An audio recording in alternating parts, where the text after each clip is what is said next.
என்னை பார்த்து குறைக்கிற நாய் மேலே தான் நான் கல் எடுத்து அடிக்க முடியும். என்னை கடிக்கிற பாம்பை தான் நான் தடி எடுத்து அடிக்க முடியும். நீங்கள் ஏன் அந்த பாம்பு அடிக்கல, இந்த நாயை அடிக்கலன்னு கேள்வி கேட்டால் நான் இப்படி அதுதாங்க. நான் என்னை சார்ந்த சமூகம், நான் சார்ந்த சமூகம், நான் வாழக்கூடிய சமூகம் எனக்கு எதிராக இருக்குன்னு நான் சொல்கிறேன். நீங்கள் ஏன் இன்னொரு சமூகத்தை பற்றி பேசலன்னு கேட்கறதுங்கிறது ரொம்ப ஃபூலிஷான கொஸ்டின் இது. நான் கிறிஸ்தவன் இல்லை, நான் முஸ்லீம் இல்லை, நான் வந்து பார்சி இல்லை, நான் சீக்கியன் இல்லை. அந்த மதங்களில் என்ன இருக்குன்னு எனக்கு தெரியாது.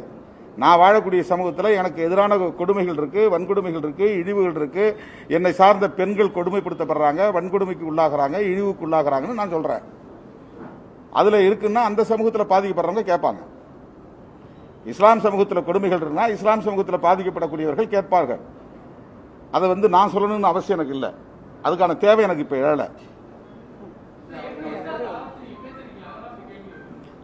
இது வந்து டிஸ்ட்ராக்ட் பண்ணுறவுடைய ஒரு முயற்சி. இது வந்து திசை திருப்பு முயற்சி. நான் என்னை சார்ந்த சமூகத்தில் நான் சந்திக்கும் பிரச்சனைகள் குறித்து நான் பேசுகிறேன். பெரியாரும் அப்படிதான் பேசினார். அவர் ஒரு இந்துவா இருந்ததனால தான் அவர் பேசினார். கிறிஸ்தவனா இருந்திருந்தா அவர் பேசிக்க மாட்டார். அம்பேத்கர் அதனால தான் பேசினார். அவர் ஒரு இந்துவா இருந்ததால் தான் பேசினார். மகாத்மா பூலே இந்துவா இருந்ததனால தான் பேசினார்.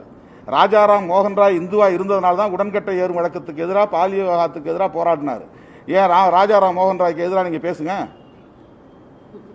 ஆரிய சமாஜத்தை உருவாக்கின தயானந்த சரஸ்வதி சுவாமிகளும் வந்து ஒரு அடிப்படை தீவிரமான இந்துத்துவவாதி தான். ஆனால் இந்து மதத்தில் இருந்த சீர்கேடுகளை கண்டிச்சார். அவர் அதை அந்த சீர்கேடுகளை வந்து தவிர்க்கணும்னு சொன்னார். ஏன் அவங்கள பத்தி இவங்க பேச மாட்டேங்கிறாங்க? நாத்ராம் கோட்ஸை பத்தி பேசுறவங்க, வீர சவாக்கரை பத்தி பேசுறவங்க ஏன் ஆரிய சமாஜத்தை உருவாக்கின தயானந்த சரஸ்வதி சுவாமிகளை பத்தி ஏன் பேசுறதில்ல? அல்லது விவேகானந்தருடைய பிரச்சனைகள் கூட ஏன் அவங்க பேசுறதில்ல? அவரும் அடிப்படையான ஒரு ஹார்ட் கோர் இந்துத்துவ ஃபோர்ஸ் தான். அவர் அடிப்படைவாதி தான். அவர் இந்து அடிப்படைவாதி தான். அவர் இந்து மதத்தில் உள்ள சீர்கேடுகளை சுட்டி காட்டினாரா இல்லையா? ஏன் அவங்க பேச மாட்டேங்கிறாங்க? வீர சவர்கரை உயர்த்தி பிடிக்கிறாங்க. ஏன்னா மனுஸ்மிருதியை வந்து இந்த நாட்டின் அரசியலமைப்பு சட்டமா ஆக்கணுங்கிறது தான் அவங்களுடைய நோக்கம். இந்தியன் கான்ஸ்டிடியூஷனை தூக்கி போட்டுட்டு மனுஸ்மிருதி இந்த நாட்டினுடைய கான்ஸ்டிடியூஷனை கொண்டு வரணுங்கிறது தான் மோடி அரசினுடைய அஜெண்டா. அதனுடைய வெளிப்பாடு தான் இன்னைக்கு எல்லாம் பேசுறது. ஹாத்ராஸில் நடந்த சம்பவத்துக்கு யோகி ஆதித்யநாத் என்ன சொன்னாரு? தாக்கூர் சாதிக்காரெல்லாம் இப்படிதான் இருப்பான், அதெல்லாம் நீங்க பார்த்து அனுசரிச்சு தான் போகணும். இது எவ்வளவு பெரிய திமிரு இது! இதை பார்த்துல கண்டிக்கணும். தாக்கூர் சாதிக்காரன் வந்து 4 பேர் சேர்ந்து ஒரு பெண்ணை வந்து பாலியல் வன்கொடுமைக்கு உள்ளாக்குவான்.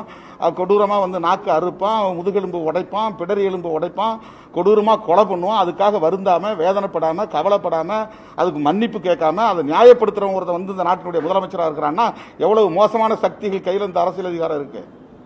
அவன் அப்படி பேசுறதுக்கு எது இங்க இடம் கொடுக்குது? மனுஸ்மிருதி தான் இடம் கொடுக்குது. அதையா இவங்க யாரும் கண்டிக்கல? அதனால இஸ்லாத்துல என்ன இருக்கு, கிறிஸ்தவத்தில் என்ன இருக்குன்னு என்கிட்ட கேட்க வேண்டாம். நான் இஸ்லாமியன் இல்லை, நான் கிறிஸ்தவன் இல்லை. இந்த சமூகத்தில் எனக்கு சமூக அடையாளம் ஒன்று இருக்கு, ஒரு சோசியல் ஐடென்டிட்டின்னு ஒன்று இருக்கு. எனக்கு இந்துன்னு தான் சொல்றாங்க, என் சர்டிஃபிகேட்ல இந்துன்னு தான் இருக்கு. என் வாழ்க்கை, நான் வாழக்கூடிய வாழிடத்தில் இந்த மாதிரியான கொடுமை இருக்கு. எனக்கு தனி ஹேபிடேஷன் இருக்கு, வாழிடம் இருக்கு. எனக்கு தனி சுடுகாடு இருக்கு. எனக்கு தனி டீ கடை இருக்குது. நான் ஒரு குளத்தில் இறங்க முடியல, ஒரு கோயிலுக்குள்ள நுழைய முடியல. இந்த மாதிரியான கொடுமையில சந்திச்சுட்டு இருக்கும்போது இதுக்கெல்லாம் எது காரணம்னு பார்த்தா மனுஸ்மிருதி காரணம்னு தெரியுது. அதனால மனுஸ்மிருதியை வந்து நான் சொல்றேன். நான் ஏன் வந்து கிறிஸ்தவத்தை பற்றி பேசணும்? நான் ஏன் இஸ்லாத்தை பற்றி பேசணும்? இது வந்து அப்பட்டமான முட்டாள்தனமான திசை திருப்பு முயற்சி. இது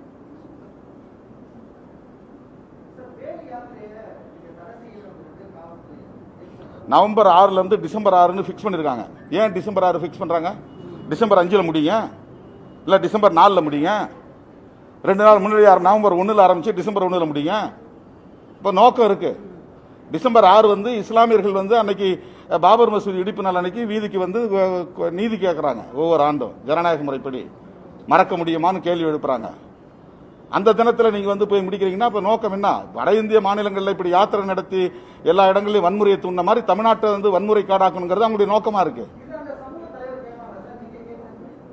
யாரு? இந்து சமூகத்துக்குள்ள, தமிழ் சமூகத்துக்குள்ள மதவெறியை தூண்டுகிற முயற்சியை நான் அடையாளம் அம்பலப்படுத்துறேன். நான் இஸ்லாமியர்களுக்காக இதை கேட்கல. தமிழ்நாட்டை வன்முறை களமாக்குகிறார்கள், தமிழ்நாட்டை வன்முறை காடாக்க விரும்புகிறார்கள். சமூக நீதிக்காக போராடி இருக்காங்க. இந்த 2 விஷயத்துல பெண் உரிமைக்காக போராடி இருக்கிறாங்களா? வன்கொடுமைகளுக்கு எதிராக போராடி இருக்கிறாங்களா? தமிழ்நாட்டில் எத்தனை ஆணவ கொலைகள் நடந்திருக்கு, கண்டனம் தெரிவிச்சிருப்பாங்களா? எத்தனை சாதி கொடுமைகள் நடந்திருக்கு, எத்தனை கிராமங்கள் சேரி சூறையாடப்பட்டிருக்கு, அதாவது கண்டனம் தெரிவிச்சிருப்பாங்களா? விஜய் வந்து இந்து மதத்தை புண்படுத்திட்டாரு, விஜய சேதுபதி இந்து மதத்தை புண்படுத்திட்டாரு, சூர்யா வந்து இந்து மதத்தை புண்படுத்திட்டாரு, சூர்யா பொண்டாட்டி வந்து இந்து மதத்தை புண்படுத்திட்டாங்க, வைரமுத்து இந்து மதத்தை புண்படுத்திட்டாரு, சுரேந்திரன் வந்து இந்து மதத்தை புண்படுத்திட்டாரு, நெல்லைக்கண்ணன் இந்து மதத்தை புண்படுத்திட்டாரு, திருமாவளவன் இந்து மதத்தை புண்படுத்திட்டாரு. இதுதானே அரசியல் பண்ணிட்டு இருக்காங்க 2 வருஷமா. வேற என்ன போராட்டம் நடத்திருக்காங்க? வறுமையை ஒழிக்கிறது போராட்டம் நடத்திருக்காங்களா? விவசாயத்துக்கு போராட்டம் நடத்திருக்காங்களா? அல்லது மீத்தேன் எதிர்த்து போராட்டம் நடத்திருக்காங்களா? நீட்டுக்காக போராட்டம் நடத்திருக்காங்களா? அல்லது சமூக நீதிக்காக போராட்டம் நடத்திருக்காங்களா? ஓபிசி மாணவர்களுக்கு 50 விழுக்காடு வேணுங்கிறதுக்காக போய் மோடியை பிரதமரை பார்த்து மனு கொடுத்திருக்காங்களா?